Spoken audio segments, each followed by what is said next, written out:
Hi, I'm Kevin Werbach, Professor of Legal Studies and Business Ethics at the Wharton School of the University of Pennsylvania. For decades, I've studied emerging technologies, from broadband to blockchain. Today, AI is promising to transform our world. But AI needs accountability, mechanisms to ensure it's developed and deployed in responsible, safe, and trustworthy ways. On this podcast, I speak with the experts leading the charge for accountable AI. Phil Dawson is head of AI policy and partnerships at Armilla AI. We talk about the need and demand for AI-specific insurance, what it takes to develop effective AI policies, how AI evaluation and assurance mechanisms feed into insurance underwriting, what policymakers can do to facilitate a healthy AI insurance market, what we can learn from cyber insurance to apply to the AI context, as well as how AI insurance could create pressure for companies to invest effectively and efficiently in AI governance. Phil, welcome to the road to accountable AI. Thanks for having me. Let's start by talking about what exactly AI insurance means in specific terms. What exactly is that companies are insuring against? Who's the one getting the insurance policies? How does that process work?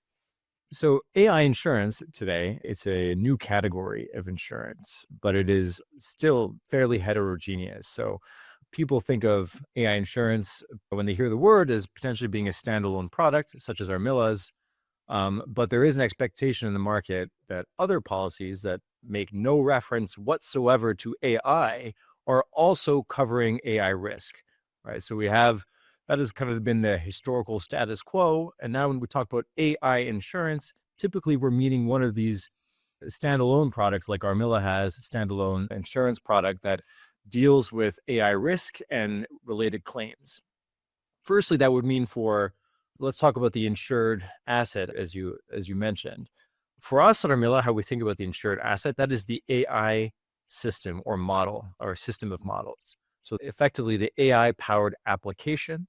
We're not talking about necessarily the foundation model itself out of the box, ChatGPT, off the shelf. We're talking about a model, could be an LLM, could be a classical machine learning model, or a system of them that have been orchestrated and maybe fine-tuned and with associated guardrails used for a specific purpose or series of purposes, and if the surface area for those uses is expanding all the time. But we're talking about the AI system that is fundamentally driving or powering an application, a software application. So the insured asset is an AI product, an AI-powered product. That's kind of where we start. That is what we're insuring. And in terms of covered losses, there's two types of losses. First-party losses that someone, for instance, using an AI application might suffer if it hallucinates or leads to model error or some other type of unintended behavior or harmful output that causes property damage, for example, to the insured. Say it's using AI in an industrial plant or manufacturing plant for predictive maintenance of equipment, and some failure leads to property damage. That would be a first-party harm or loss. There are also third-party harms. I think that's where we've seen the greatest interest so far in protection against third-party losses. And that would be where AI used by a company leads to some third-party claim against them from a customer, a partner, an individual who has suffered themselves some type of harm on account of the AI underperforming or some error or the systemic discrimination, and maybe some of those class actions that you see in both the health insurance space or in AI and hiring and some of the HR tech platforms that are being sued with alleged bias or systemic bias. That would be a great and prominent example of third-party harms. All right, well, let's get into that question. As you say, there are lots of existing policies that companies have, whether it's general liability or directors and officers or something else. Why do we need a company like Armilla to specialize in AI insurance? There's a really good and also nuanced answer to that question. I think, why do we need AI insurance policies today? Why do we need a company like Armilla to help to launch a new category of insurance? Well, the most basic way to answer that is to say that traditional insurance policies, like you mentioned, today's directors and officers insurance policies, errors and emissions policies, tech E&O, professional liability, cyber insurance, they were not designed in their wording or even in their underwriting intent to cover AI risk today. There was two things there. There's not the explicit wording and as part of the policy and the coverage. So there's not that clarity in the market that the market is actually really craving right now, given the extent of AI risk and liability exposures. So there's not that clarity in the wording, but there's also has not as of yet been the intent on the underwriting side. So many of the policies today that make silently cover or address AI risk and do not explicitly exclude it were not underwritten to the risks. As part of a insurance underwriting process, when an applicant, a large company, for instance, applies for one of these insurance products, they will typically undergo some type of an assessment, let's say on cyber insurance, to understand their risk posture. This is changing, but up until recently, mostly these policies and the underwriting questions did not make any mention of AI, the applications that are being used, the inventory of applications that are being used, the specific risks of each of these systems, the policies or governance processes that companies have in place to manage and govern AI risk, the testing of these systems, the validation, whether there's third-party audits or certifications that are obtained. This has not been part of the process of underwriting in cyber insurance or tech E&O. This is changing, and we're starting to see questionnaires where insurers are asking more questions about AI, but historically, this has not been the case. When an insured knows that the policy has no wording on AI, and in discussion with the broker and potentially also the carrier, they have an understanding that the underwriting process doesn't really address AI risk. And there is the assumption then that the pricing has not reflected a quantification of AI risk, and that at some point, the policy could change, or certain exclusions, for instance, might be relied upon to deny claims if they're in some way applied to a certain scenario, or that more practically speaking, there could already be gaps. There could already be partial coverage or areas that insurers have a desire to move away from covering. And so, given the importance of AI in the economy today, given how important it is to some companies' growth, particularly if they're software developers, or if they're investing a lot in AI as a large enterprise, large deployer with dozens, potentially hundreds sometimes of AI uses in production, in material risk and sensitive uses of highly regulated industries and so on, you have very low tolerance for uncertainty in your insurance coverage that is supposed to be covering AI. You want to know that it covers AI risk. You want to see how it covers AI risk. You want to understand what limits will be available to you if there is an AI related loss that leads to a claim, a sizable claim. You would prefer today potentially to pay an additional insurance premium to have that security around the dedicated AI insurance limits that will be available to you. And there's an interesting survey from the Geneva Association, which is a think tank that is led by 40 of the largest insurers in the world. They put out a report this past fall and a survey of 600 corporate insurance buyers at top Fortune 1000. And over 90% of them indicated they were now seeking dedicated coverage for AI, generative AI. The market is asking for this, and the policy language and the underwriting is struggling to keep up. What then exactly does Armilla do? Presumably the writing language to be explicit about AI is the easy part. Is it that underwriting, that risk assessment? Help us understand where you fit into this landscape. Yeah, so Armilla is what you would call a managing general agent, and we are also a Lloyd's cover holder. So what that means is we, as a startup insurer, we sit between the insurance capital providers or capacity providers, as we call them. And for us, that means large reinsurers and some insurers who have syndicates at Lloyd's who are also interested in backing specialty insurers who are often MGAs, managing general agents, who can help provide specific expertise, technical expertise in areas that are more difficult to underwrite or new products. So yes, we're involved across the board in the drafting of the policy wording and our products. We've done that with great collaboration from our insurance partners, our capacity providers. We're also technical underwriters. We perform the underwriting at Armilla. and we bind the policy as an MGA and cover holder. When an insured or a broker brings us to one of their customers, they deal exclusively with Armilla, and they get an Armilla insurance policy. They go through an Armilla-led underwriting process, and Armilla binds the policy and acts as the insurer. The company didn't start with this business model. So tell us a little bit about the history about how Armilla got to AI insurance. Armilla was founded almost 5 years ago now. I joined the company 4 years ago.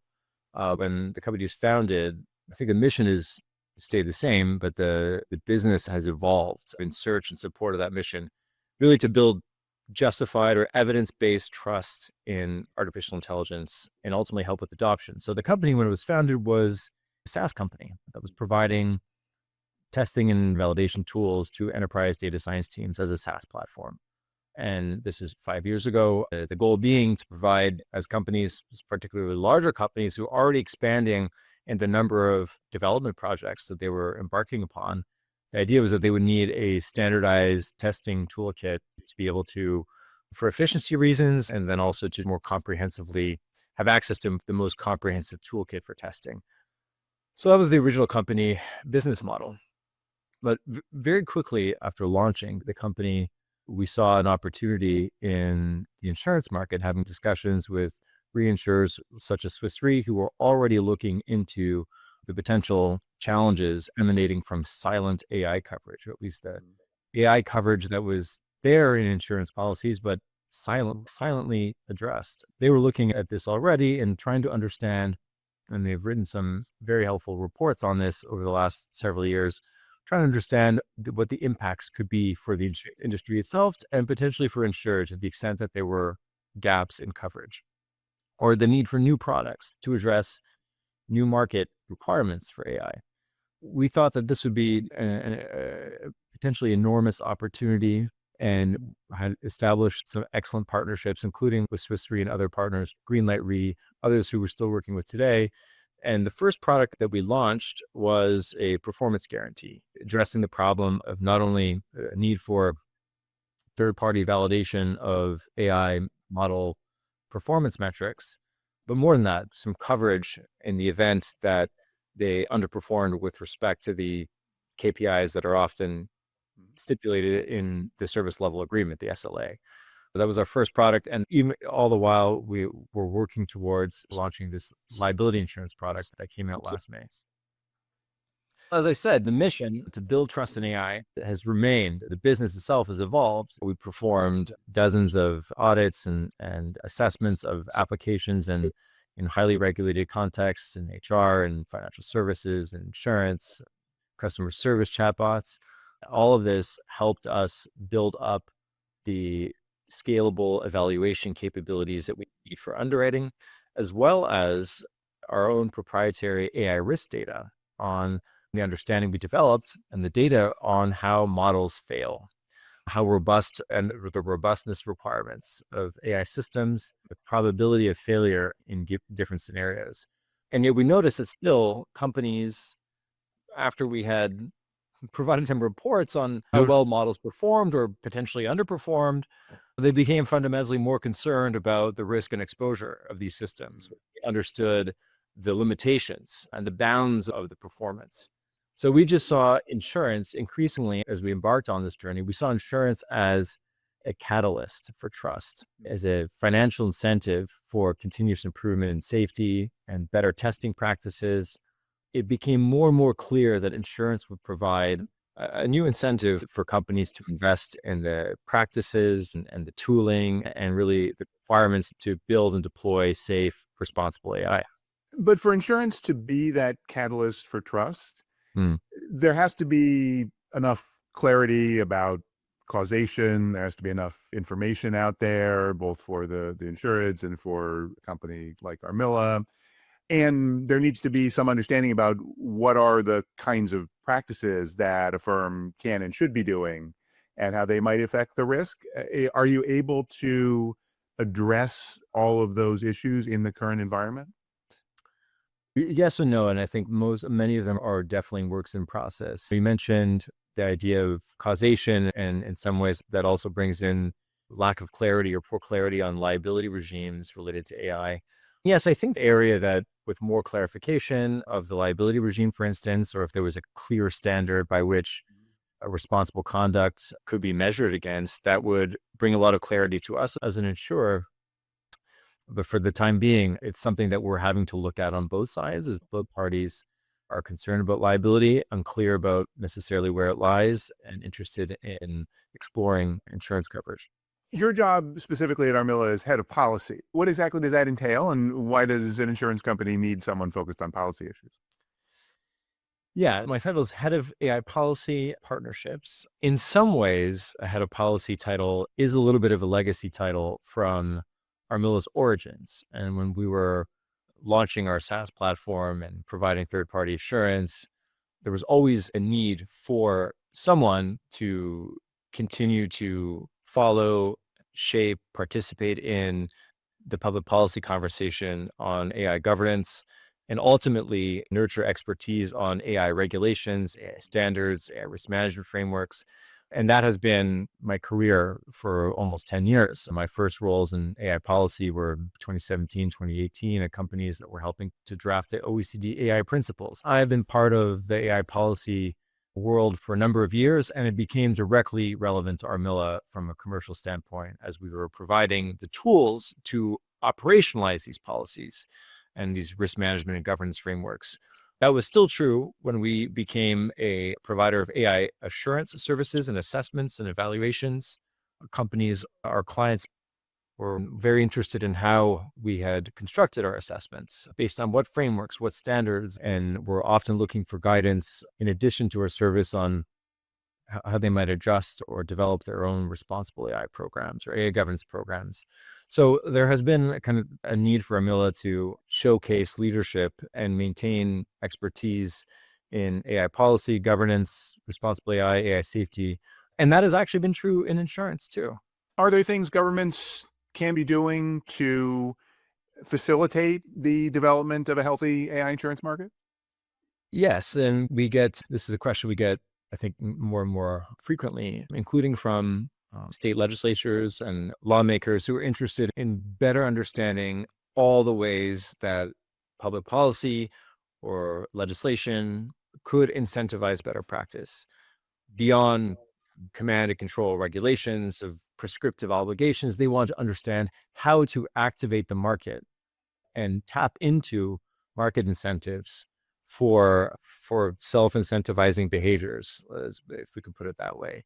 So some of the things I think we typically recommend are to explore policy and even legislative measures that could help incentivize transparency, disclosure, as well as the emerging AI assurance industry. So things that we've already been talking about that help generate the standardized data that insurance underwriters ultimately need to help assess and quantify AI risk.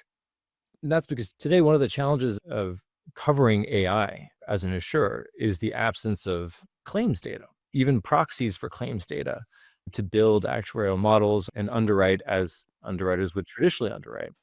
And in the absence of that, what you do need is to have access to credible proxy signals for understanding AI risk. And for us, as I mentioned, that is rooted in companies' overall governance and risk posture, and critically, the AI system itself, how performant it is, how robust it is, how safe, how guardrailed, how performant the guardrails are, and to have data on all of these attributes of a company.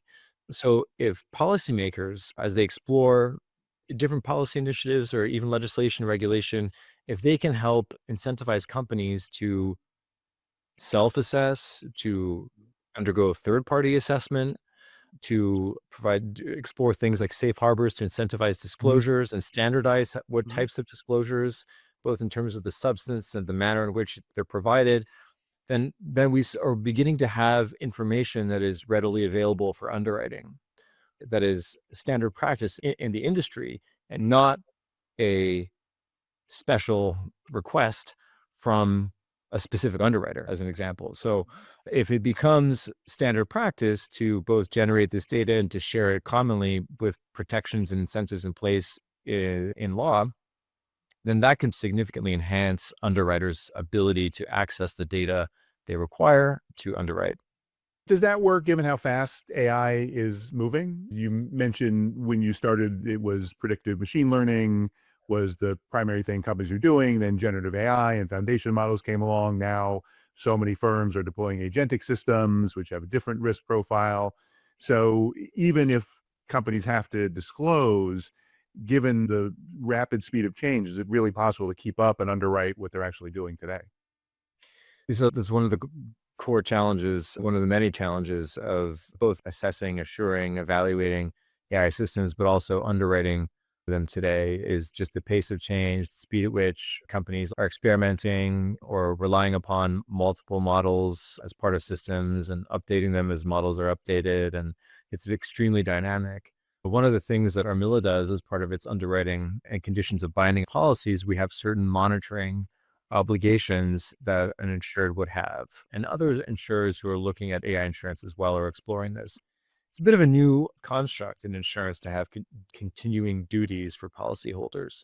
But I think we think it is critical. And progressively, I think what we would love to see, and we know it's not possible for every company today, would be continuous monitoring at greater depths. And that's not possible today and certainly not in place for most companies. But there are technologies that enable this. There are MLOps platforms and observability platforms with evolving capabilities and ability to both detect drift and even get attacks, creatively just provide model output, visibility into model outputs on a real-time basis. I think they're in the fullness of time, which is maybe a bit of a strange thing to say in the AI industry, but let's just say looking ahead, I think we definitely see the potential to have progressive monitoring in place. And for the time being, depending on the solution, for us, it would be requesting updates when there is material change that has been defined. And many companies do define material change in the system, and we can also help them do that. But we would require updated information about the system that has undergone a material change, and certainly annually. So that's how we're addressing it today. And depending on the use, there may be more stringent monitoring requirements. But the idea is to be proportionate to really the business reality of the customer today, while taking into account our own needs as an underwriter to have sufficient information to underwrite and maintain a policy. What can we learn from cyber insurance, which seems like the most analogous scenario or product? There's lots of policies out there, but my understanding is the perception is that the state of practice in cybersecurity has not really improved dramatically. There hasn't been that virtuous cycle of insurance getting companies to improve in the same way. Are you able to take anything at Armilla from what has happened in that sector to learn how to do better for AI? Yeah, and it's something that we've, hear many different types of analogies from the cyber insurance space, both in terms of how that product emerged and the time it took and some of the exclusions that catalyzed or confirmed the category and turned it into the product that it is today, as well as the evolution of the underwriting and some of the pitfalls, some of the challenges of staying ahead of different threat vectors and attacks, particularly with AI now part of that threat landscape. So I think there are some good lessons there for AI insurance as well, if it ever is to play that type of incentive for better governance. But I think first I'd say is that looking at AI insurance, risk-based pricing will and should reward organizations with strong evaluation and governance practices. If insurance premiums increase in proportion to the risk, and if risk is measured in part based on how mature companies are from a governance risk management standpoint, from a testing, from a control standpoint, then the incentives should be aligned. That is not always the case with underwriting. We do see today in the AI insurance market, different companies that are exploring alternative means of underwriting based on some of these proxy data sets. For instance, AI litigation data, maybe incident data.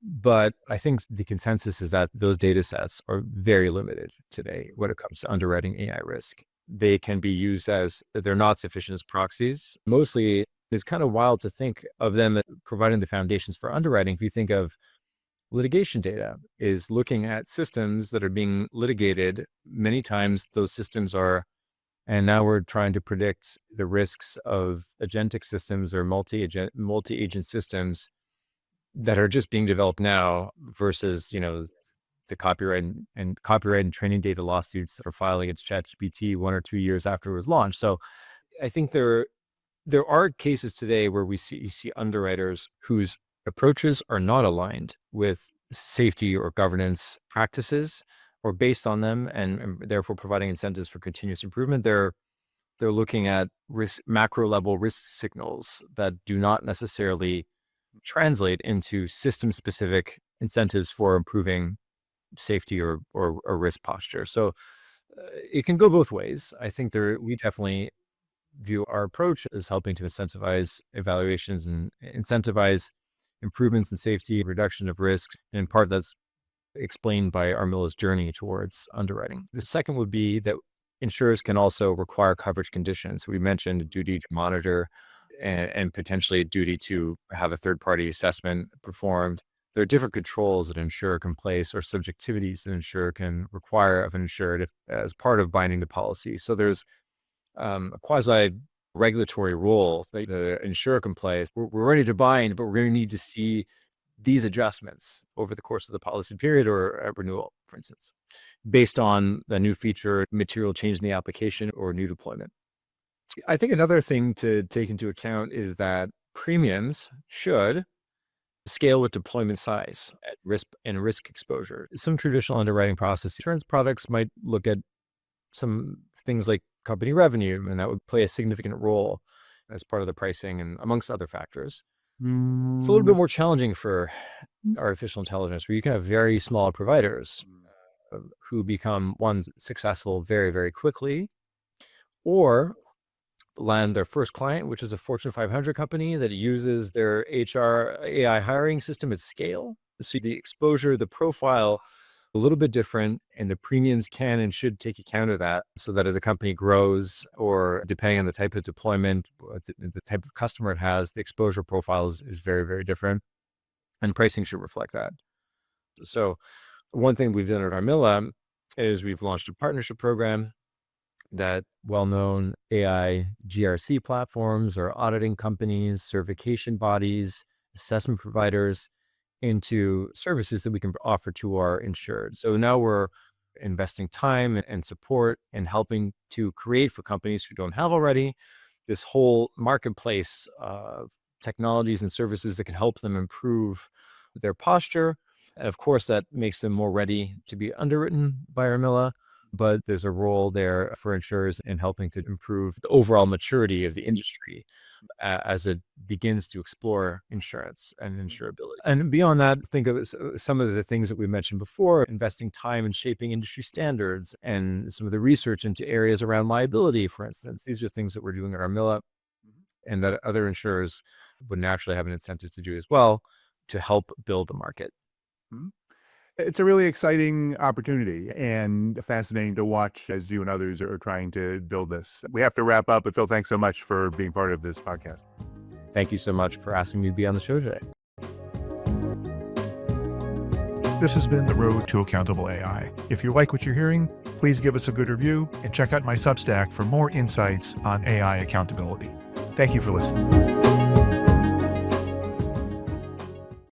If you're listening to The Road to Accountable AI, you're probably thinking about how organizations can build AI systems responsibly. But another important question is, how are companies actually putting AI to work in the real world? That's what we explore on Where AI Works. Conversations at the intersection of AI and industry, a podcast from the Wharton School in collaboration with Accenture.